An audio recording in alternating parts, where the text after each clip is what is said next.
Alors, pourquoi j'ai intitulé ça le défi?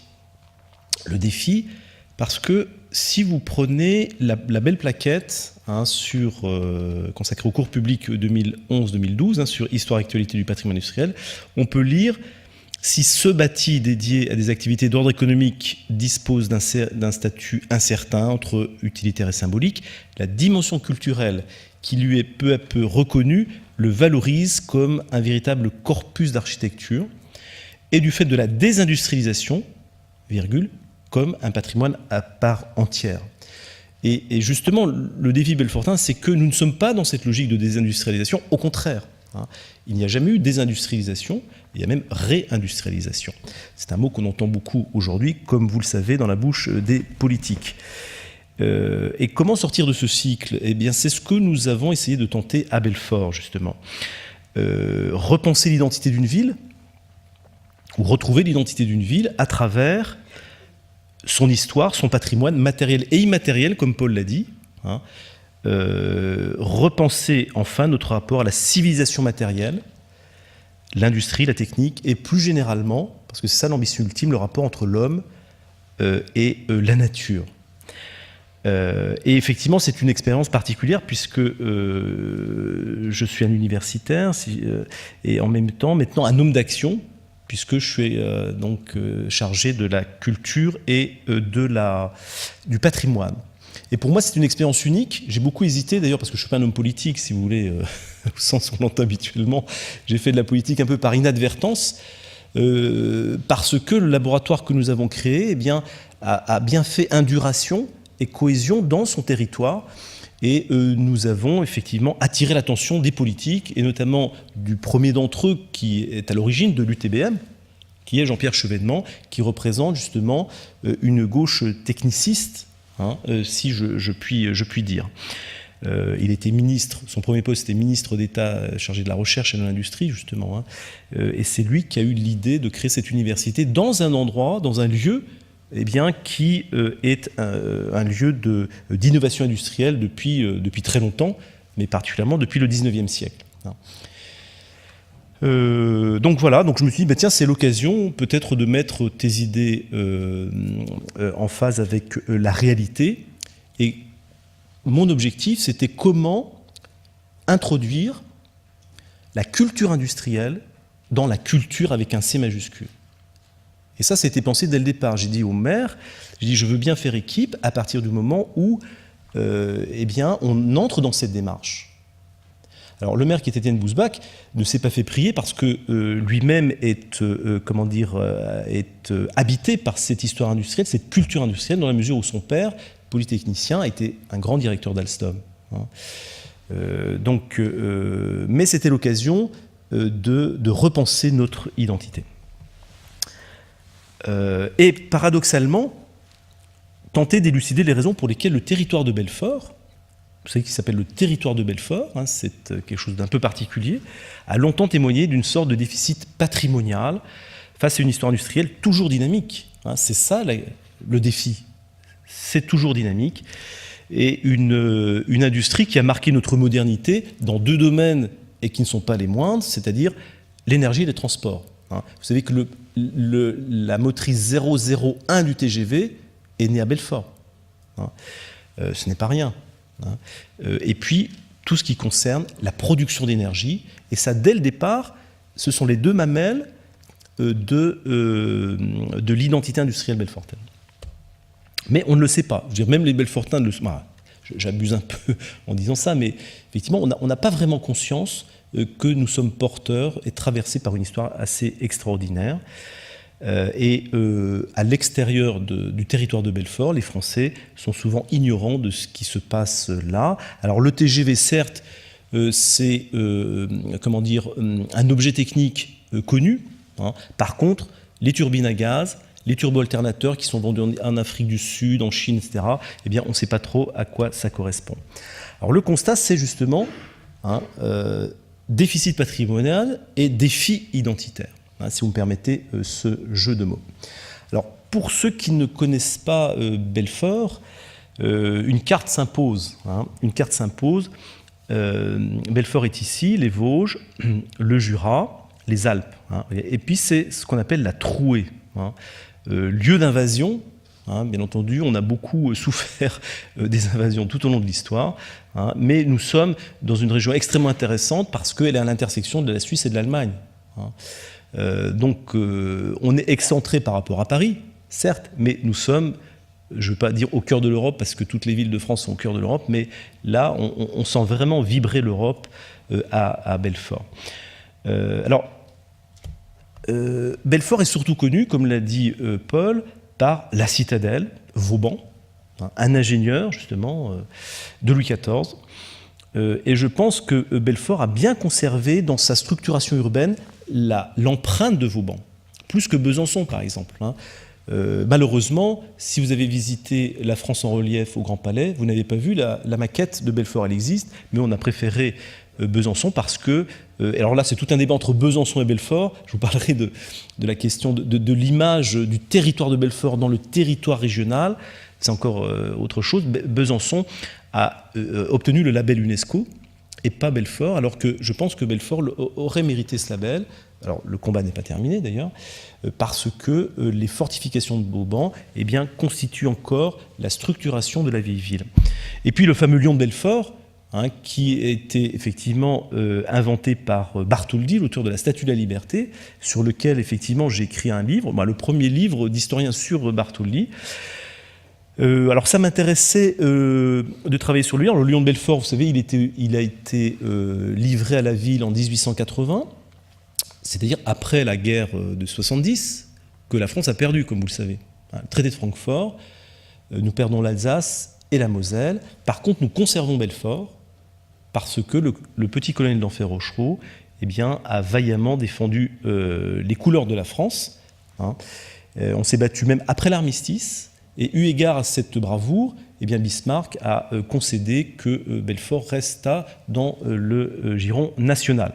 Donc c'est pour célébrer ça que le conseil municipal de l'époque a voté un arrêté qui confiait à Bartholdi l'érection de ce lion, même si on ne savait pas que ce serait un lion à l'époque de la délibération. Et ce qui est intéressant, ce que j'ai écrit dans mon livre, c'est un rapport avec la ville, l'architecture, parce que pour moi, Bartholdi, ce n'est pas un sculpteur, c'est ce que je développe dans ce livre, ce n'est pas un sculpteur comme un autre, c'est un des premiers qui souhaitait inventer des sites. Prenons le cas de la Statue de la Liberté, par exemple. La statue n'est pas extraordinaire. Je veux dire, la femme, moi je dis plutôt que c'est un produit générique, c'est une femme un peu homasse, c'est pas très... Bon, c'est pas extraordinaire. Les attributs, les caractéristiques de ces statues, on les retrouve dans toute la statuaire républicaine du 19e. Hein. Mais ce qui est intéressant, c'est le site. Comment imaginer aujourd'hui New York sans la Statue de la Liberté? Et comment imaginer la Statue de la Liberté en dehors de New York? Vous ne le pouvez pas. Donc je dirais que c'est un peu un inventeur du land art, si je peux me permettre cet anachronisme. Et pour Belfort, eh bien, Bartholdi ne souhaitait pas mettre, il le dit d'ailleurs dans les lettres au maire que j'ai retrouvées, il dit « je ne veux pas créer un monument qu'on peut mettre n'importe où, qu'on peut changer de place de temps en temps, comme ça arrive très souvent.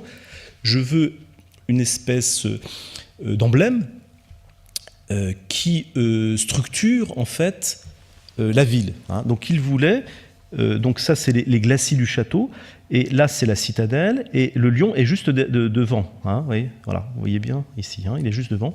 Et il souhaitait que la structure urbaine, que le tissu urbain, eh bien, s'organise, se configure en fonction du lion, une espèce d'étoile. Alors ça n'a pas été le cas, voilà, mais il y a une pensée urbanistique dans l'œuvre de Bartholdi, c'est ce qui m'a intéressé. Alors, bien entendu, Belfort a valorisé ce patrimoine militaire. Hein. Belfort, c'est une ville de conscription très connue, une ville de garnison, pardon, très connue, puisqu'il y a des gens très célèbres qui y sont passés, je dirais de Tino Rossi jusqu'à Philippe Solers, par exemple. Mais on valorise les remparts. Vous voyez, quand je dis que donc là, vous avez la citadelle, le lion est là. Hein, il y a une enceinte de remparts magnifique avec la porte de Brisac ici, qui porte les fleurs de lys et l'emblème du roi Soleil. Hein. On voit vraiment que la ville est marquée par cette architecture militaire. Bon, ça c'est une photo que j'ai faite parce qu'en tant qu'adjoint à la culture, je fais des visites de chantier, c'est moi qui décide, avec la culture bien entendu, qu'on va restaurer tel ou tel rempart. C'est très compliqué. ça coûte beaucoup d'argent, on n'en vient jamais à bout, c'est très frustrant, mais voilà, on a des hectares, 300 hectares voilà. Et voilà, donc la restauration, ben voilà, ça c'est une photo de chantier que j'ai prise en me promenant.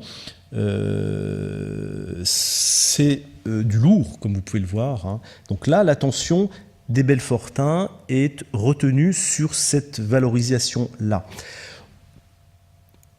Il n'y a pas que la rénovation matérielle. Moi, mon souci en tant qu'ingénieur agriculture et en tant qu'universitaire, ça a été de réintroduire la citadelle, le Lion, cette histoire, dans l'imaginaire collectif. C'est ça qui m'intéresse. Et donc, nous avons créé avec la municipalité, à mon initiative, une fête en 2010-2011, parce que figurez-vous, c'est le paradoxe belfortain, le Lion de Belfort n'a jamais été inauguré. Alors je ne vais pas trop vous parler du Lion de Belfort aujourd'hui, ce n'est pas le but du jeu, n'est-ce pas? Mais c'est quand même une histoire assez incroyable, parce qu'en 1880, quand Bartholdi livre son Lion, eh bien, la France était dans une politique d'accommodement avec le Reich, si vous voulez. L'heure était à la première mondialisation, comme disent certains économistes. Il ne fallait pas se fâcher avec l'Allemagne, il ne fallait pas valoriser ce qui pouvait nous opposer. Et puis, l'Allemagne était la puissance pivot de l'Europe, hein, à cette époque. Les Américains le savaient, d'ailleurs, et c'est pour ça que Bartholdi a été faire la Statue de Liberté en disant aux Américains, attention, nous, on existe, les Français, vous savez que c'est grâce à nous que vous êtes libérés des Anglais. Donc, on va faire la Statue de Liberté pour ça. Il y a toujours une ambition géopolitique là derrière. Donc, on a enfin inauguré le Lion, hein, en grande pompe. Hein, on l'a ravalé, donc on a débloqué des crédits pour le ravaler, on a installé des lumières nouvelles, donc il y a eu des chorégraphies. Donc là, vous avez le maire qui inaugure le Lion de Belfort. Nous avons reconstitué le conseil municipal du 16 décembre 1871, par exemple. Hein, le maire est là, donc votre serviteur est ici. Et donc j'ai voulu que tous les élus de gauche, de droite, du milieu, eh bien, participent à ce conseil municipal, chacun dans un rôle que je lui avais destiné. Ça a été un moment extraordinaire où là on a pu intérioriser l'histoire de Belfort. Ça ne s'était jamais fait à l'époque. On a fait une parade, hein, une grande parade dans la ville. Il y avait une foule extraordinaire, hein, 50 000 personnes. Il y a eu du ludique, il y a eu des jeux, hein, voilà, comme vous pouvez le voir. Et puis on a fait cette chose assez intéressante. On parle d'architecture. Nous avons 2 scènes nationales à Belfort, une scène nationale de théâtre et un centre chorégraphique national, un CCN. Vous savez qu'il y en a une vingtaine en France, financé en partie sous la tutelle du ministère de la Culture et largement financé par les collectivités locales. Et à l'occasion de la nomination de la nouvelle directrice qui s'appelle Joanne Lighton, nous avons souhaité qu'elle puisse mieux réinscrire la danse dans la cité. Parce que les CCN, c'est un peu des lieux un peu élitistes, comme on pourrait dire, des lieux de création, ce n'est pas totalement abordable, ça exige des prérequis. Et moi, je lui avais demandé de faire quelque chose de très fort, et elle nous a proposé Les Veilleurs. Les Veilleurs, c'est une performance à la fois esthétique et civique et architecturale. Pour Joanne Lighton, la danse est l'acte architectural ultime. Et chaque jour, pendant un an, au lever et au coucher du soleil, un Belfortin vient veiller sur sa ville. C'est la 22e fenêtre de la citadelle, et ça crée un rapport assez exceptionnel, justement, à l'identité collective. C'est aussi comme ça qu'on crée de la représentation. Et ce concept a été labellisé, et il vient d'être, je ne pense pas trahir de secret, il vient d'être acheté par la ville de Rennes.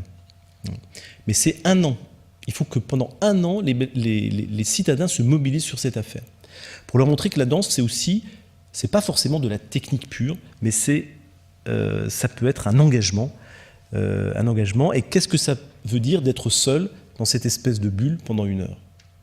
Moi, je vais passer le 21 juin, et j'appréhende un peu parce que être immobile pendant 1 heure, j'ai rarement fait ça. Et puis, étant hyperactif, comme vous pouvez l'imaginer. Et puis, ce que nous avons fait, toujours dans cette opération, j'ai appelé ça un événementiel. Un événementiel, c'est un ensemble d'événements reliés par une thématique transversale, si vous voulez, et qui mobilise toute l'énergie de la ville, associative, équipement culturel et autres. Intergénérationnel aussi, parce que les veilleurs, c'est pas de 7 à 77 ans, parce qu'il faut être majeur, mais c'est de 18 à 83 ans. Et ça va créer quelque chose d'assez exceptionnel, puisque ça concerne à peu près 800 personnes. 800 personnes, dont 80 personnes ne savaient pas ce que c'était que la danse contemporaine. Et nous avons créé un espace Bartholdi, parce que figurez-vous que dans le musée de Belfort, le musée historique de Belfort, il n'y avait rien qui témoigne de l'œuvre de Bartholdi et de la signification du lion de Belfort. Donc il y a un espace muséographique qui a été créé et qui rencontre beaucoup de succès. Alors l'idée, c'est, ce que j'avais en tête, c'était de faire en sorte que les Belfortins prennent conscience de la nécessité du patrimoine, en fait. Il fallait réinscrire le patrimoine matériel et immatériel dans les esprits, à l'heure du virtuel, de l'individuel et de l'éphémère. Ça me semblait tout à fait important au sens sociétal et au sens citoyen. Et oui, nous avons créé plus de cohésion sociale, je pense, à travers ces opérations. Et j'ai reçu énormément de témoignages de satisfaction des Belfortins, quelles que soient les origines politiques, quels que soient les âges, quelles que soient les origines sociales. Et le développement durable pourrait être pensé comme un respect de la durée, un respect du temps, du passé, en fait, alors que ce n'est pas perçu comme ça aujourd'hui, chez les écologistes, qui a fait ce que nous sommes aujourd'hui. Le mépris de ce qui nous environne, ça c'est la dimension écologique, mais aussi l'oubli de ce qui nous a précédés, ça c'est la question historique, patrimoniale, mémorielle, eh bien, sont perçus de plus en plus aujourd'hui, je pense, par nos concitoyens comme une perte, une violence, un danger même.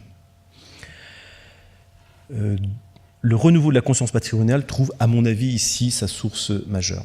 Alors donc vous voyez bien que l'identité belfortaine, elle est duale, elle est double, militaire et industrielle. J'ai parlé du TGV, voilà. Et donc vous avez une carte que j'ai trouvée aux archives municipales, parce que ce qui est intéressant quand on est élu à la culture et historien, c'est qu'on peut accéder aux sources sans problème. Et vous avez donc la structure pentagonale de Vauban, ici, les glacis qu'on a vus tout à l'heure, la porte de Brisac qui était ici, et puis la citadelle, le Lion qui se trouve ici. Donc vous avez la vieille ville qui est ici. Ensuite, vous avez un deuxième cercle, c'est après la défaite de 1871, contrairement à d'autres villes, Belfort devient une ville nouvelle, avec l'afflux des Alsaciens qui ne veulent pas rester dans le joug allemand. Et donc on crée une ville bourgeoise, c'est la ville haussmannienne, avec des bâtiments un peu de type haussmannien. Et puis ensuite, vous avez un autre cercle qui va s'accroître avec le développement de l'industrie. L'industrie est ici.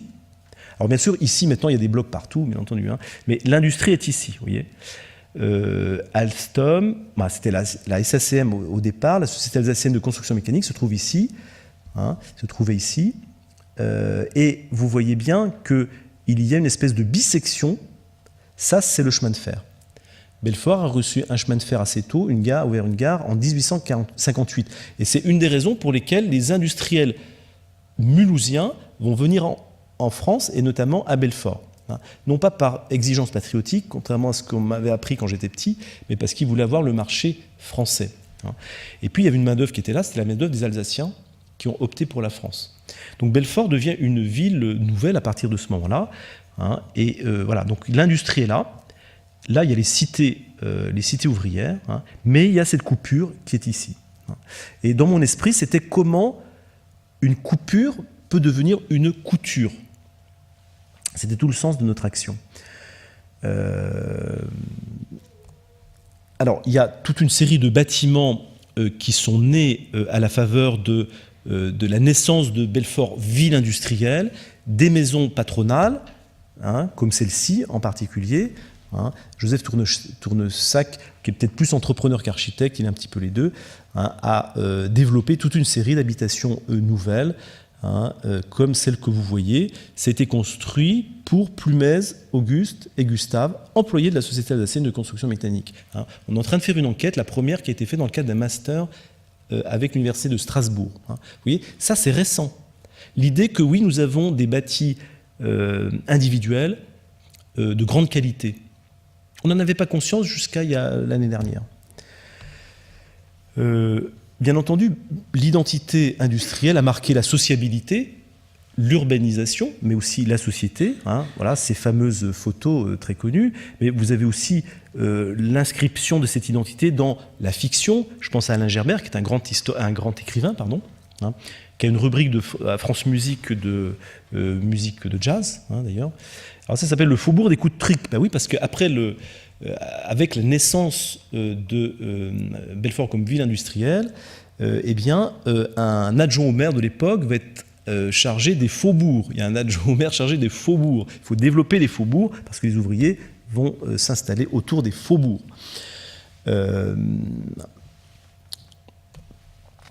Alors, il y a tout un nouveau quartier qui se crée, hein, une ville nouvelle. Alors là, vous avez le siège historique d'Alstom, hein, et vous voyez bien la coupure créée par la ligne de chemin de fer. Hein.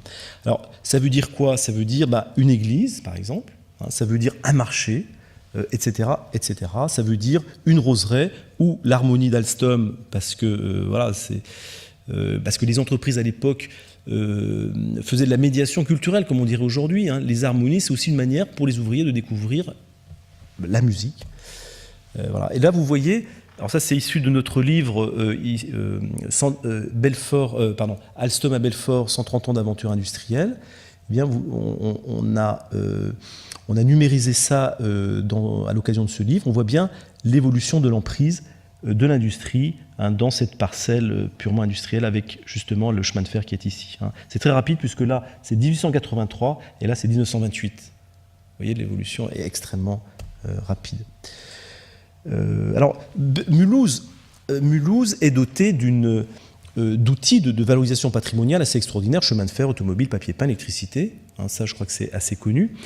Elle a bien compris que le souci patrimonial était une source d'image, d'identité, mais aussi un facteur de développement économique. Mais la grande différence avec Belfort, c'est que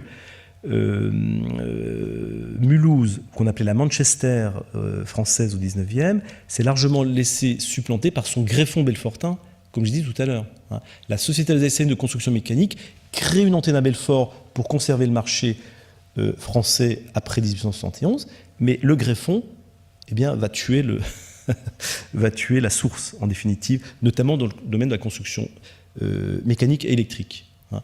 Les Mulhousiens n'ont pas compris que l'avenir du chemin de fer, c'était l'électricité, en définitive. Mais Belfort l'a compris. Parce que Belfort est une terre d'innovation industrielle. Alors, c'était la SACM au départ, c'est devenu Alstom en 1928 avec un H. Le H, on l'a perdu en 2000, voilà, parce que pour les anglo-saxons, pour les Anglais, c'est un peu gênant parce que le TH, ça devait dire the, alors Alstom, ça n'allait pas, et donc on a supprimé le H. Et d'ailleurs, c'était un traumatisme. C'était un traumatisme. Une pièce de théâtre a été jouée qui s'intitulait « Ils nous ont enlevé le H ». Le H, c'était pas... en fait, TH-OM, c'est TH-OM, c'est Thomson. Hein. Alstom est né de la fusion de la SACM et de Thomson. Hein. Mais pour les gens, le H, c'est intéressant au niveau de la représentation, c'était le H de homme. Hein. Et c'est vrai qu'on entrait dans une phase difficile, on commence à supprimer les emplois. Et puis, ce qui me semble intéressant aussi de constater, et ça j'en avais pas conscience quand j'étais pas élu, c'est l'image d'un territoire avec un T majuscule, puisque c'est le territoire de Belfort, à la suite du traité de Francfort, dans son territoire régional. Oui, le Nord-Franche-Comté, c'est vraiment le poumon économique de la région.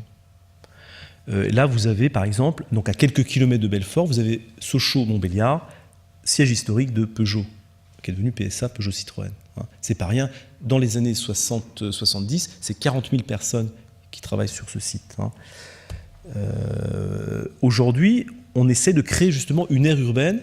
Pierre Moscovici, que vous connaissez, je pense, et Étienne Bousbach et Jean-Pierre Chevènement tentent d'imaginer la création d'une nouvelle collectivité qui sera à cheval sur 2 départements, puisqu'il y a le département du territoire de Belfort et Montbéliard-Sochaux qui se trouve dans le département du Doubs. Comment créer une nouvelle collectivité territoriale qui a du sens, puisque c'est vraiment, comme je l'ai dit tout à l'heure, le poumon industriel de la région et au-delà. Eh bien, nous avons créé, donc moi je suis venu aujourd'hui, grâce au TGV, la LGV, la ligne à grande vitesse, qui a été inaugurée le 11 décembre 2001. Vous voyez, c'est quand même tout à fait récent, entre Belfort et Montbéliard.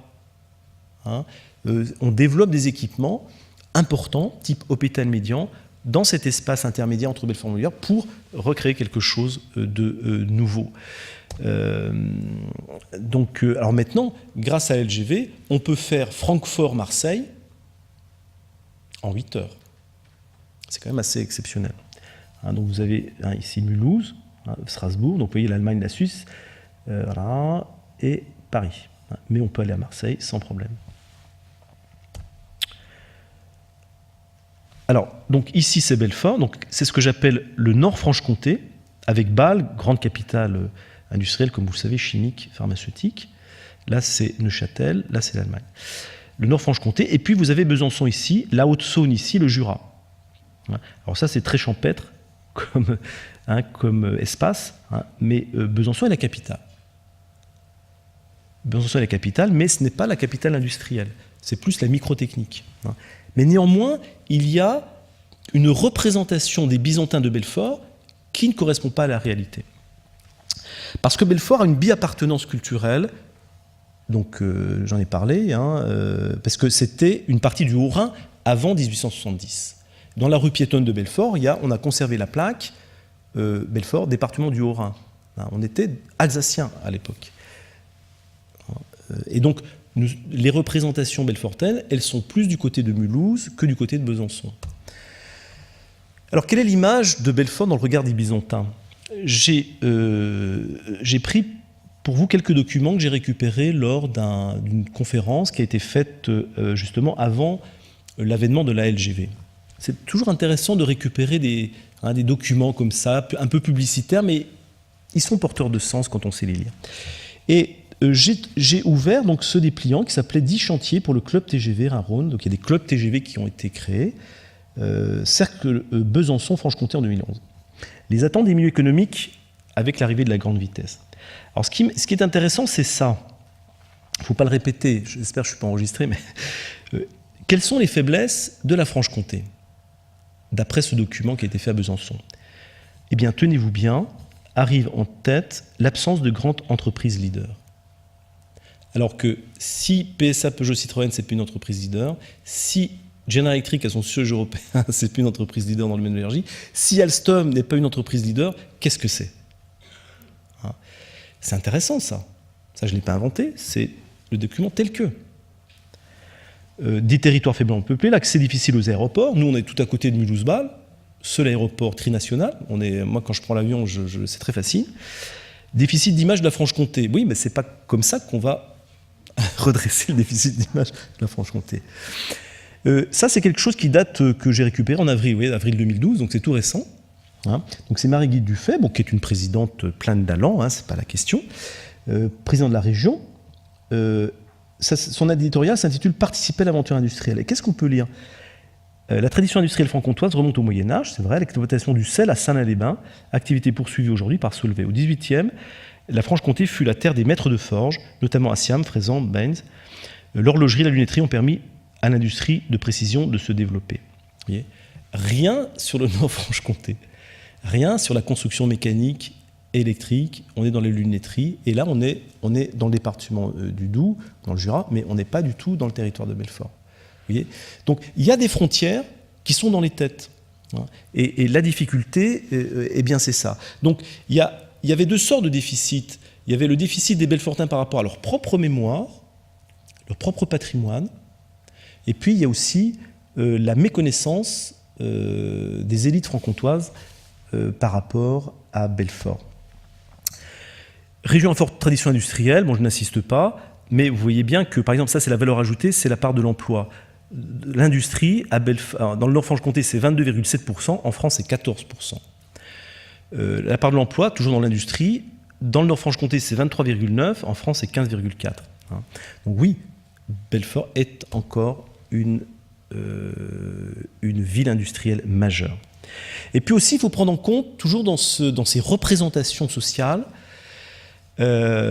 l'ambivalence de l'industrie. Ça, c'est lors de la fameuse grève de 79, c'est la grève la plus longue en Franche-Comté. Pendant les 30 Glorieuses, vous savez, les 30 Glorieuses, c'est 1945, 1975, pour faire simple, et la guerre froide aussi. C'est très important. On ne peut pas comprendre le phénomène industriel et le mépris du patrimoine industriel si on ne prend pas en compte la guerre froide. Ça, j'ai oublié de le dire tout à l'heure. Mais la guerre froide a joué un rôle très important dans le rejet de l'industrie. Parce que l'industrie était assimilée au capitalisme exploiteur. Pendant les 30 Glorieuses, la gauche politique, notamment, est dans une phase idéologique marquée par un anticapitalisme proclamé, et la représentation syndicale se montre hyper politisée. Rien à voir avec aujourd'hui, bien entendu. J'ai pris un exemple que j'ai trouvé dans les archives départementales du territoire de Belfort. En juin 1953, la CGT rend compte dans un dépliant des revendications qu'elle a défendues, etc. Donc le quart de ce document de 4 pages est dédié à des questions d'ordre général et politique. Et notamment, à l'époque, c'était la question des époux Rosenberg, qui meurent sur la chaise électrique. Tout le monde connaît cette histoire dramatique. Mais pour la CGT, l'exécution des époux Rosenberg, c'est la preuve du sadisme bestial du capitalisme américain et le déchaînement du fascisme et du racisme. Vous voyez, c'est... Là, pourquoi la CGT prend position sur le problème algérien, par exemple? Effectivement, le problème algérien, c'est un gros problème. Bon, tout ça pour dire que, je pourrais multiplier les exemples, il y a une hyperpolitisation de la représentation qu'on a de l'industrie. Et prenons le cas des collectivités locales qui m'ont intéressé particulièrement. Belfort a quasiment été toujours de gauche, pour ainsi dire, mis à part quelques intermèdes. La collectivité locale de gauche, parce que ça c'est lié justement au fait que c'est un territoire industriel, une culture ouvrière très prononcée. Pendant longtemps, la gauche au pouvoir développe un rapport frontal avec la direction d'Alstom, l'entreprise majeure, l'entreprise mère du développement industriel belfortain. Et j'ai trouvé le programme électoral de mars 1977, élection municipale. Donc c'est une municipalité aux côtés des travailleurs et des plus défavorisés. Et on peut lire ceci: les conseillers municipaux de la gauche unie seront au service de toute la population sans aucune distinction d'opinion. Ils prendront en compte les besoins de toutes les catégories sociales, à l'exclusion des intérêts privés des grandes sociétés capitalistes. C'est-à-dire on ne veut pas s'intéresser à Alstom parce que c'est une grande société capitaliste. L'entreprise est un lieu à combattre. Et ça a constitué un effet bloquant pour le développement de la conscience patrimoniale industrielle. Mais en 10 ans, tout change. Il y a un changement extraordinaire parce que la gauche fait l'expérience du pouvoir. 1981, ça rappelle quelque chose, bien entendu. Alstom est nationalisé, d'ailleurs, en 1982. Et en 89, alors que les municipalités gauches se trouvent dans une mauvaise posture à l'échelon national, eh bien, la liste conduite par Jean-Pierre Chevènement gagne. Et dans le programme électoral, changement à vue, puisqu'on peut lire, c'est la réalité des faits qu'il faut prendre en compte. Les collectivités locales ont à imaginer des stratégies complexes, locales, nationales, internationales, pour défendre l'emploi. Il faut créer un environnement favorable, aussi bien au maintien, au développement des grandes entreprises qu'à l'accueil de nouveaux investisseurs. Vous voyez, le changement culturel de la gauche par rapport à l'industrie, il est radical en 10 ans. Et c'est ça qui fait qu'on a pu réussir la première opération de développement du patrimoine industriel, même si on ne l'appelait pas développement du patrimoine industriel à l'époque. En 1988, vous voyez, juste un petit peu avant 89, Christian Proust, qui est intervenu à notre colloque d'ailleurs, dont parlait Paul Smith tout à l'heure, qui était président donc, du Conseil général, invente le projet Technome, porté par une société qui va jouer un rôle fondamental, qui est la Société d'économie mixte patrimoniale du territoire de Belfort, la SEMPAT, financée à parité par les industries et les collectivités. Et elle s'inscrit bien dans ces démarches qui marquent la réconciliation entre la gauche et l'industrie. Alors la SEMPAT, c'est quelque chose de très important, 27 millions d'euros, propriétaire de 350 000 mètres carrés de locaux industriels, 110 hectares sur le Technome, justement, là où se trouve le lieu industriel de Belfort. On voit bien ces bâtiments du 18e et du début du 20e en briques. C'est une caractéristique de l'architecture industrielle belfortaine. Et aujourd'hui, General Electric a son siège européen ici. Et quand je vous disais que oui, on arrivait à conjoindre eh bien, le patrimoine industriel avec des extensions contemporaines. Et là, c'est tout à fait magnifique, je pense, comme exemple de réhabilitation. Bien entendu, il y a des bâtiments neufs aussi qui sont créés, notamment Alstom Power à Cravant, c'est juste, c'est à Belfort, c'est aux limites, avec des murs végétaux, comme vous voyez ici, un truc assez extraordinaire, avec là derrière justement un paysage champêtre, un lac qu'on ne voit pas, avec possibilité de sortir, de se promener. Voilà. Les anciennes halles sont frappées d'émergence contemporaine, on le voit bien là. Ça permet d'aérer, de créer des circulations, alors qu'avant c'était très fort clos, c'était très troncaturé. Le neuf et l'ancien se marient, s'apparient même, pour créer une ambiance unique. Et puis, l'université, elle est au cœur du dispositif. Parce que le processus industriel, c'est de la recherche fondamentale, en passant par la recherche et développement industriel, technologique, jusqu'à la production de l'objet. À Belfort, vous avez tout le processus. Et donc ça, c'est le dernier bâtiment qui a été construit l'année dernière, et là où le colloque a eu lieu d'ailleurs. C'était le premier colloque, j'étais très content, le premier colloque universitaire dans cette extension de l'université, a été le colloque sur le patrimoine industriel. Et vous voyez, ça c'est un ancien bâtiment de Bull, parce que Bull Bull Périphérique a été une entreprise très importante à Belfort. Ici, c'est un des bâtiments de l'Université de technologie de Belfort-Montbéliard. Et on voit au loin les autres bâtiments, tout l'espace industriel belfortain. Donc voilà, c'est quelque chose d'assez important. C'est le Salbert, et après vous avez les Vosges plus loin.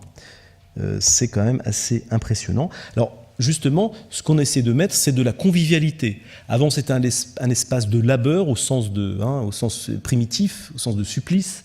Il n'y avait rien. On ne pouvait pas manger, on ne pouvait rien faire, on travaillait et on partait. On a voulu réintroduire de la vie. On a voulu que ce soit un lieu de plaisir également, et pas un lieu de supplice seulement. Oui, on a fait venir une crèche, on a mis un coiffeur, on a mis un restaurant qui est très bon, je parle sous ton contrôle, Paul, puisque nous déjeunions ici, à la table, c'est une grande brasserie, dans des bâtiments industriels, un espace de fitness, Club Méditerranée par exemple, mais qui permet aussi d'attirer des gens qui ne sont pas des salariés du Technome aussi. C'est ça qui a été voulu. De même que pour le restaurant, tout le monde peut venir. Et donc les Belfortains ont redécouvert cet espace urbain et industriel qu'ils avaient déserté. Personne n'y allait dans cet espace. Et pour moi, c'est une opération de réorganisation urbaine et de réhabilitation du patrimoine assez exemplaire. Mais en même temps, 89, toujours 89, c'est une date très importante. Au moment où la gauche se réconcilie avec l'industrie, où on lance le projet SEMPA, Technome, l'horizon s'assombrit pour Belfort. L'entreprise Bull Périphérique, ferme ses portes en 92. Pour un tas de raisons que je n'ai pas, sur lesquelles je ne vais pas m'appesantir aujourd'hui, mais Bull à Belfort faisait des périphériques, des imprimantes. Et voilà ce qu'on voit fleurir dans l'espace industriel, ces silhouettes qui signalent la perte d'emploi. Parce que oui, on est dans un changement de paradigme. Oui, alors que les ouvriers étaient majoritaires pendant un siècle, mais à partir des années 80, ils sont minoritaires et ce sont les cadres qui constituent la population majoritaire. Alors, bien entendu, ça s'est traduit par des pertes d'emploi importantes. Il y a des manifestations. Alstom a failli mettre la clé sous la porte. Pour que vive Belfort, l'Europe doit agir. Et là, il y a eu une espèce d'entente entre Chevènement, Sarkozy, ministre des Finances, et Chirac, président de la République. Quelque chose d'assez extraordinaire. On a convaincu l'Europe de ce que l'État français pouvait investir dans Alstom, quitte, lorsque l'entreprise irait mieux, de revendre ses parts. Donc l'État français, ça c'est le rôle aussi important de l'État, l'État français, grâce à la complicité positive de l'Europe, a pu conserver Alstom. Et alors pour Jean-Pierre Chevènement, il est clair que Pierre Bilger, qui est malheureusement décédé, PDG en 98, Pierre Bilger a voulu démanteler l'entreprise, dit-il. Je ne pense pas que ce soit exactement le cas, mais il y avait une logique financiariste. Vous savez, c'était l'époque où le capitalisme devient financier et anti-industriel. Et tous les acteurs les acteurs industriels étaient imprégnés par celui-là. Et Bilger accuse les Belfortains d'avoir transformé Belfort en fort à l'hameau industriel. Il le dit dans ses mémoires. Voilà, Belfort, fort à l'hameau industriel.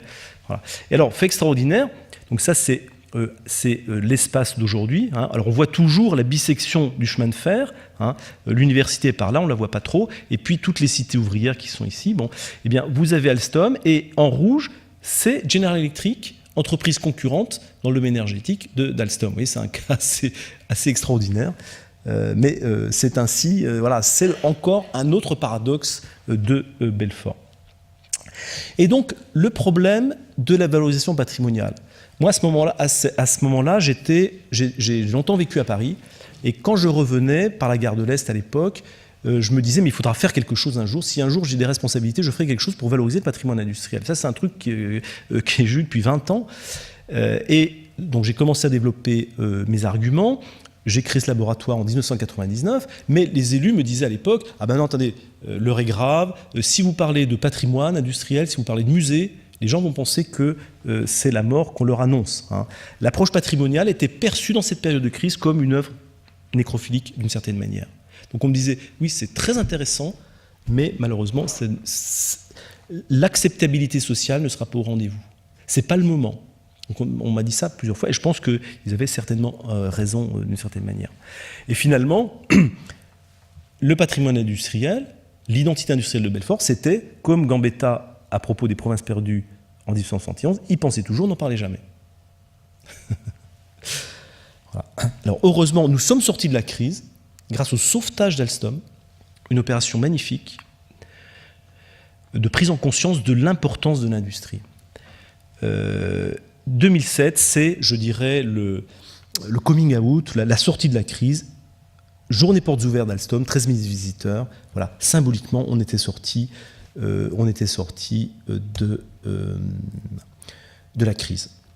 Alors, quelles ont été les conditions politiques et le contexte intellectuel de l'avènement de cette nouvelle conscience patrimoniale? Alors, il y a eu deux démarches qui ont convergé en définitive. Premièrement, comme le disait Paul, l'existence d'une recherche académique vouée au phénomène industriel et à sa patrimonialisation. C'est la création donc de l'Université de technologie de Belfort-Montbéliard. Alors, en 85, c'était tout petit, c'était une antenne de l'Université de Compiègne. Vous savez qu'il y a l'université mère, c'est l'Université de technologie de Compiègne. Et c'est devenu UTBM en 1998, Université de technologie de Belfort-Montbéliard. Et lui, il s'est dit, ben oui, à Compiègne, Université de technologie, mais il n'y a pas d'industrie. Belfort, l'aire urbaine, c'est une grande région industrielle et il n'y a rien. Et c'est à ce moment-là que nous avons été créés. Et donc moi, je suis arrivé en 98, en fait, pour créer ce laboratoire dont nous avons parlé tout à l'heure. Alors, présence exotique, oui, parce que nous sommes sciences humaines et sociales dans un environnement sciences pour l'ingénieur. Mais encore une fois, il fallait absolument permettre tant aux étudiants, élèves ingénieurs, ou aux chercheurs, parce qu'on fait des masters, on fait des doctorats, etc., faire comprendre que la technologie, c'est une science de l'homme. Mais ça, si j'avais dit ça dans les années 70, je me serais fait voler dans les plumes par mes collègues universitaires. Technologie, science de l'homme. On peut le dire aujourd'hui, on ne pouvait pas le dire dans les années 70, puisque c'est dans les années 70 que l'UTC, l'Université de Compiègne, est créée. Et dans la pensée du fondateur du concept d'UT, qui est un ingénieur atomiste, qui est mort maintenant, mais il s'agissait de mettre un terme à la coupure absurde qui s'était instaurée entre les humanités et la science. C'est un super programme qui a été mal perçu à l'époque parce qu'on était dans une phase d'hostilité idéologique au phénomène industriel. Et donc, comment réinscrire la science et la technique dans la culture? C'était ça qui était à la base de notre volonté de créer ce laboratoire. Et comme le disait, oui, nous avons acquis une certaine légitimité dans un certain nombre de domaines, mais notamment dans cette convention passée avec le ministère de la Culture, dont Paul vous a parlé à l'instant. Et je dirais qu'il y a aussi une culture républicaine de l'industrie. Il ne faut pas l'oublier, ça. Et c'est ce que nous enseignons à nos élèves aussi, à nos étudiants. Parce que j'ai fait un article sur technique et politique, à travers notamment les programmes du Parti socialiste, notamment dans les années 70-80, puisque c'était notamment Jean-Pierre Chevènement qui était, entre guillemets, l'intellectuel de service, c'est lui qui a fait le projet socialiste de 1980, etc. Et chez Chevènement, il y a une vraie pensée de la science et de la technique. Et donc, dans la motion du congrès de Metz, congrès historique, il y a cette phrase qui me semble extrêmement intéressante, qui n'a jamais fait l'objet d'ailleurs de commentaires. Le refus du progrès technique, la peur de l'acte créateur sont le propre des sociétés perdues. Le danger pour l'humanité n'est pas que l'homme invente, mais qu'il ne maîtrise pas ce qu'il crée. Je trouve ça extrêmement fort. Et extrêmement fort. Alors cette culture républicaine était héritée des Lumières. Bon, je passe là-dessus, la création du CNAM, bon, tout le monde connaît ça. Mais pendant longtemps, jusqu'au début des années 80, la culture républicaine du progrès industriel est contrariée par cette perception idéologique anticapitaliste. Et donc on est dans une rhétorique diabolisante, stigmatisante. Alors qu'aujourd'hui, la lutte pour la réindustrialisation est devenue le combat de la gauche majoritaire, et on a pu aujourd'hui réinscrire l'entreprise dans sa philosophie du progrès de l'entreprise. Et donc la conséquence, c'est que le patrimoine industriel devient une valeur positive. Le patrimoine, justement, eh bien, un de mes maîtres, puisqu'il était membre de mon jury de thèse, Pierre Nora, qui a inventé ce concept de lieu de mémoire, eh bien, c'est intéressant de voir que les lieux de mémoire arrivent justement dans ces années 80, où on commence à s'intéresser à la notion de patrimoine, à la notion de mémoire. Alors que le courant épistémologique historien était plus orienté vers d'autres problématiques, vers le temps long, etc. Et pas vers du tout la mémoire. Et dans ces lieux de mémoire, alors, il n'y a pas grand-chose sur le patrimoine industriel, mais il y a quand même un article sur le patrimoine industriel, rédigé par André Bergeron, et un sur l'entreprise, qui est fait par Caron, en fait. Bon, sur 3 tomes, c'est pas beaucoup, mais voilà. Mais je pense que c'est le début de quelque chose de nouveau. Et Nora qui représente une forme d'intelligentsia de gauche, bon, comme vous pouvez le savoir. Et je pense qu'il y a ça c'est ma théorie, il y a une rupture épistémologique à partir des années 80 par rapport au courant historiographique qui a été lancé au début dans l'entre-deux-guerres avec la naissance des annales, Marc Bloch, Lucien Febvre, qui était un franc-comtois d'ailleurs, qui a arrimé la discipline historique aux sciences sociales plus attentives, je reprends un terme d'André Bruguière, la construction de modèles synchroniques qu'au mouvement de l'histoire, donnant même dans un anti-historisme, parfois terroriste. Voilà, donc là, il y a une rupture importante. Et puis arrive justement la fameuse archéologie industrielle en France de Maurice Daumas, qui dit d'ailleurs dans la préface, et oui, un sujet si nouveau, si nouveau. Et puis il y a des choses qui bougent. Jacques Lang, 83, on l'a dit, la naissance de la cellule de valorisation du patrimoine. Alors arrive enfin, j'en arrive donc à Belfort, parce que j'aime bien faire des va-et-vient entre le macro et le micro, entre une pensée épistémologique et puis une pratique politique. C'est comme ça que je vois un peu ma mission, et son intérêt, même si c'est quand même difficile d'être dans deux champs différents. Le champ de la réflexion et le champ de l'action, c'est pas facile à conjoindre, et je comprends pourquoi il n'y a pas beaucoup de collègues qui se retrouvent dans ma situation. La mandature 2008-2014, pour une nouvelle approche de la culture intégrant le phénomène industriel. Là, nous l'avons pensé, nous l'avons prémédité. Et c'est dans le programme que j'ai en partie rédigé, comme vous pouvez l'imaginer. Donc le programme électoral de la liste conduite par Étienne Bouzemac propose d'élargir le champ traditionnel de la culture en y intégrant la culture industrielle. Je ne sais pas s'il y a beaucoup de programmes électoraux qui font mention de cela. Alors, il y a le label Village d'art et d'histoire et l'idée de créer un pôle national de la culture industrielle. Alors, ce n'était pas très stabilisé encore, mais voilà, en tous les cas, c'était parti. La ville avait un lien avec Alstom, bien entendu, puisqu'elle avait sauvé, par exemple, l'harmonie d'Alstom, dont j'ai parlé tout à l'heure, qui était quelque chose d'emblématique pour les Belfortins, l'harmonie d'Alstom, d'ailleurs, qui avait des chefs prestigieux. Donc ça, c'est l'harmonie d'usine Alstom en 1905, et ça, c'est aujourd'hui. Et là, vous voyez, alors c'était repris par la ville parce que Alstom voulait se désengager, vous voyez, dans les années 2000, dans des engagements total. Et la ville l'a repris, c'est devenu l'orchestre d'harmonie de la ville de Belfort. Vous voyez, le 15 avril 2012, c'est bientôt, eh bien, il y a des harmonies russes. Cette harmonie est très connue dans le monde entier. Elle a fait des disques et elle est vraiment un élément de référence aujourd'hui. Et je les ai même amenés à l'Arc de Triomphe parce que on célébrait, on ravivait la flamme. J'ai eu la possibilité en fait de raviver la flamme pour l'anniversaire de la création du CNR, Conseil national de la résistance. J'ai amené l'harmonie, j'ai amené des jeunes, j'ai amené des anciens combattants. Et voilà, je pense que c'est une expérience assez extraordinaire. Voilà. Et ça m'a fait plaisir voilà, qu'une part de l'identité industrielle de Belfort soit à l'Arc de Triomphe, même s'il s'agissait de commémorer la guerre, voilà, la résistance, en définitive. La résistance, parce que Belfort, c'est aussi un lieu de résistance et de résilience, d'une certaine manière. Alors, ça ne veut pas dire que les entreprises se désengagent de la culture. Alstom, notamment, intervient sous forme de mécénat dans le cadre d'événementiels, par exemple le FIMU. Le FIMU, c'est le Festival international de musique universitaire qui a été créé en 1985, quand arrive l'UTBM, justement, et c'est 80 000 personnes en 3 jours. Toute la vieille ville est prise d'assaut par les Belfortins et les autres, les musiciens, etc. Et c'est une fête gratuite, avec une diversité extraordinaire. 3000 musiciens. Et là, justement, je prépare activement la nouvelle édition 26, 27, 28 mai 2012. Alstom participe, les Eurokéennes, c'est très connu, les Eurokéennes. Je pense que tout le monde connaît les Eurokéennes. Grand festival de dimension européenne, avec un budget énorme, créé en 89, justement.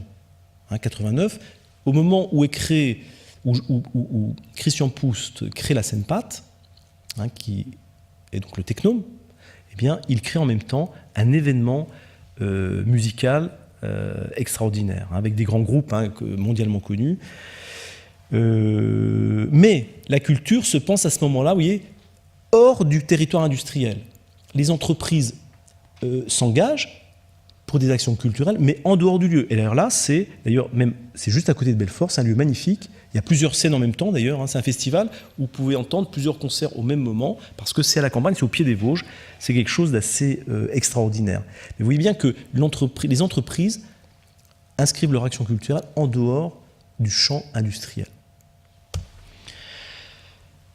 Et enfin, je terminerai par ce que nous avons mis en œuvre au niveau de la municipalité pour déconstruire les représentations que les Belfortins avaient de leur histoire industrielle, ou simplement de leur méconnaissance et d'une forme d'ignorance, en fait. D'ignorance. Une action de sensibilisation au grand public, parce que nous, avec le maire, nous sommes assez gramsciens. Gramscien, c'est un philosophe italien qui pense qu'on ne peut pas changer la politique si on ne change pas les esprits. La culture, c'est-à-dire la vision du monde des gens. Et donc, avant de travailler sur du bâti, il faut déjà travailler les esprits. C'est un peu notre présupposé de départ. Et donc, l'occasion, c'était les 130 ans d'Alstom. Alstom, c'est-à-dire la SSCM, s'est installée à Belfort en 1879. Et donc, ça faisait 130 ans en 1999. Et donc, nous avons fait un certain nombre de choses qui s'inscrivent dans ce concept que j'ai intitulé événementiel. Il y a déjà une politique d'exposition et de médiation au niveau des musées de Belfort. Ce qu'on a voulu faire, c'est faire entrer l'industrie dans les musées. C'était nouveau. Faire entrer l'industrie dans les lieux dédiés à un certain académisme. Alors on a fait quelque chose sur Maximilien Luce et Fernand Léger, deux manières de représenter l'industrie. Maximilien Luce, c'est des scènes de chantier à Paris, alors c'est le labeur, c'est la pénibilité du travail, et Fernand Léger, parce qu'il se trouve qu'on a une collection Fernand Léger et Braque, Picasso importante. Fernand Léger, c'est tout à fait autre chose, c'est la stylisation de l'acte technologique, c'est la poétisation, si je puis dire, de l'acte industriel. Nous avons... alors, le souci général, ça a été, on a fait une exposition photo, de rompre avec le préjugé selon lequel il y aurait une coupure radicale entre le fait industriel et l'art, par exemple. Et puis l'idée qu'on assigne le patrimoine industriel à une opération passive et passéiste. Et j'ai fait entrer l'art dans l'usine aussi. Faire entrer l'industrie dans le musée, mais aussi faire entrer l'art dans l'usine. Eh bien, nous avons confié, alors ça veut dire un budget, ça veut dire un combat pour obtenir des fonds dans une période très difficile. Je passe sur les détails, mais ça montre bien que cette municipalité est très attentive à ce souci. Stéphane Couturier, c'est un photographe que certains connaissent peut-être, un photographe industriel qui est connu dans le monde entier. À Miami, où j'étais récemment, il a des œuvres dans le musée de Miami. C'est quelqu'un qui est en immersion dans un atelier. Il a fait ça avec Toyota, etc. Il est en immersion, et puis il juxtapose des photos, et puis il crée quelque chose de tout à fait irréel à partir du réel. J'ai trouvé ça assez magnifique, là vous voyez, un TGV. Et nous avons, dans le marché que vous avez vu tout à l'heure, à la halle créée au début du XXe siècle, eh bien, nous avons quasiment à l'échelle 1 eh bien, installé des grandes bâches sur lesquelles se trouvaient ces photos. Donc nous étions dans l'usine, mais une usine métamorphosée, une usine surréaliste. C'était aussi une manière de se réapproprier le geste industriel. L'Office du tourisme, par exemple, oui, il faut arrêter de n'emmener les touristes qu'à la citadelle et devant le lieu, même si j'ai beaucoup de respect, comme vous pouvez l'imaginer. Il faut faire des visites guidées dans les cités ouvrières, par exemple. Vous voyez, hein, il y en a beaucoup, hein, avec des bâtiments parfois extraordinaires, avec des pavillons extraordinaires, je n'ai pas le temps de vous les montrer. On a créé des événements scientifiques, parce que l'idée c'est d'avoir une approche globale, voire totale. Un colloque très important qui s'appelait « Identité-modernité d'un territoire industriel », où on a mêlé universitaires, hommes politiques et acteurs industriels. Le préfet est venu, le commissaire régional à la réindustrialisation, c'était quelque chose d'assez exceptionnel. Et nous avons fait, effectivement, je l'ai co-dirigé ce livre avec Pierre Lamarck, qui est mon binôme, si je puis dire, au laboratoire ici. Il y a toute une équipe qui a participé à ce livre qui s'appelle justement Alstom à Belfort, 130 ans d'aventure. C'est un gros livre qui a coûté très cher. C'est une coproduction avec Alstom, la ville de Belfort et l'UTBM. Et le comité d'entreprise, c'est la première fois que le comité d'entreprise finançait une opération qui était aussi financée par Alstom. Vous voyez, c'est un gros ouvrage, assez magnifique d'ailleurs. Alors, c'est un vrai ouvrage scientifique, mais c'est aussi un ouvrage de médiation. C'est aussi comme ça qu'on peut faire passer l'idée du patrimoine industriel. On a travaillé sur des archives inédites, bien entendu, on a procédé à des enquêtes orales, et aussi on a eu un recours systématique à l'image, à la source iconographique, en vertu de ses qualités heuristiques et véritatives, en vertu de ce que l'image a des vertus pédagogiques, et je dirais véritatives, parce que pour le gros problème que nous avons, c'est que nous travaillons sur des objets qui ont largement disparu. D'où la présence d'images très importantes. Alors on a retrouvé par exemple ce plan qui était inédit, des écorchés qu'on a réduits parce que ça fait des mètres, des télégraphes, là c'est pendant la grande grève de 79, on a retrouvé dans les archives du cabinet du préfet un télégramme du commissaire principal qui, on a travaillé sur des images virtuelles aussi, c'est ce que je vous avais montré tout à l'heure pour évoquer l'évolution de l'emprise de l'industrie sur le site. Comment entrer de plein pied justement dans l'univers alstomien, c'était notre challenge en définitive. Et puis, last but not least, en 2009, la SEMPAD justement, et ça c'est un geste symbolique fort, elle accepte de mécéner notre laboratoire.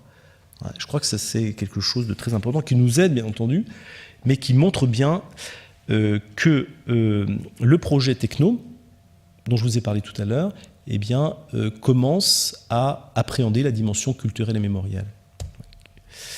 Et puis enfin, si on peut aller, alors je vais être très bref là-dessus parce que nous sommes encore dans les limbes, l'idée c'est de créer quelque chose qui évoque de manière permanente justement la réconciliation avec cette culture industrielle. C'est un petit peu le maillon manquant de Technome parce que lors de ce colloque dont on a parlé tout à l'heure, quand Christian Proust était intervenu, quelqu'un dit « mais quid de la dimension culturelle ?» Et il s'est tourné vers ici en disant « ben voilà, il faut créer quelque chose. » Alors, on ne sait pas encore exactement ce qu'on va créer, mais on sait qu'on va créer quelque chose. Il y a eu...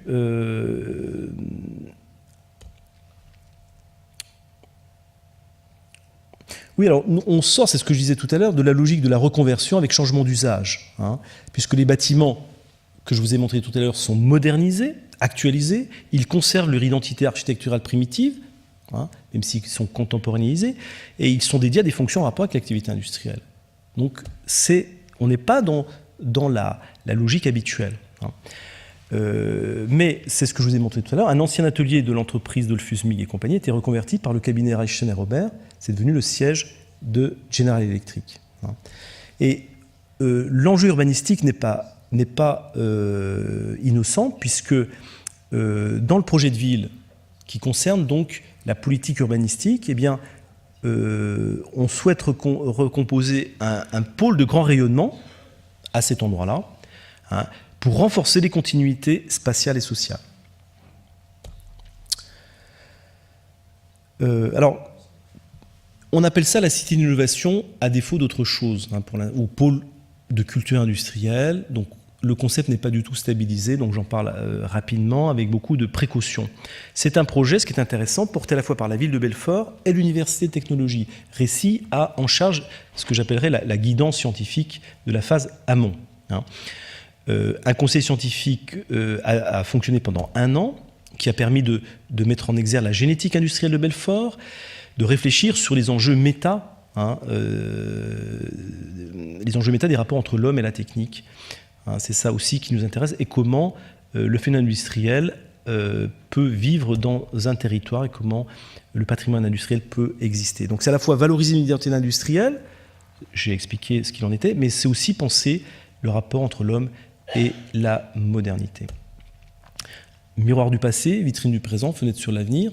Ça ne veut pas dire que ça sera structuré comme ça, mais c'est un peu ce vers quoi nous aimerions tendre. Donc ce n'est pas du tout un repli passéiste, c'est une dynamique pour faire en sorte que le patrimoine puisse mieux associer, réconcilier le passé, le présent et peut-être le futur, parce que nous partons du principe que, comme disait Yves Lacoste, le géopoliticien, il parlait de la longue histoire d'aujourd'hui. La longue histoire d'aujourd'hui. Nous sommes dans la longue histoire d'aujourd'hui, on ne le sait pas. Et le patrimoine industriel doit nous le dire. Donc miroir du passé, tout ce qui s'est passé, mais aussi l'aventure sociale et humaine aussi qui nous intéresse, les inventions scientifiques, technologiques, industrielles, l'histoire d'un site aussi, la sociabilité. Mieux valoriser la recherche, parce qu'il y a de la recherche qui se fait dans ce lieu, la recherche universitaire. Alors j'ai parlé de RECI, je n'insiste pas, mais on travaille sur la pile à combustible, c'est le Centre national de recherche technologique pile à combustible, peut-être énergie de demain, énergie propre. C'est un laboratoire dédié au plasma, à la torche à plasma, c'est-à-dire l'ingénierie des surfaces, très important. Si on veut réduire, si on veut augmenter l'efficacité énergétique, parce que tout ça, toutes ces recherches sont liées justement à un meilleur rapport entre la technique et l'environnement.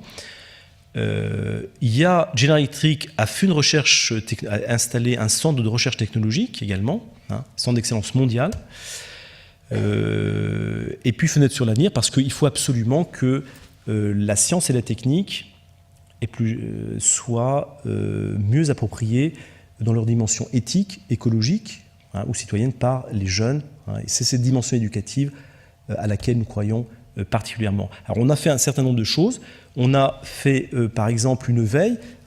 Nous avons pu nommer une chargée de mission, culture scientifique et technique, industrielle, avec qui j'ai fait par exemple une veille muséographique aux États-Unis et ailleurs. Et puis en décembre 2011, nous commençons à entrer dans une phase de préopérationnalité avec la décision de créer une assistance à maîtrise d'ouvrage confiée par la ville à un cabinet dont la mission justement est de stabiliser le concept, de définir les grandes lignes du scénario et de nous aider à faire entrer dans la réalité nos intuitions originelles.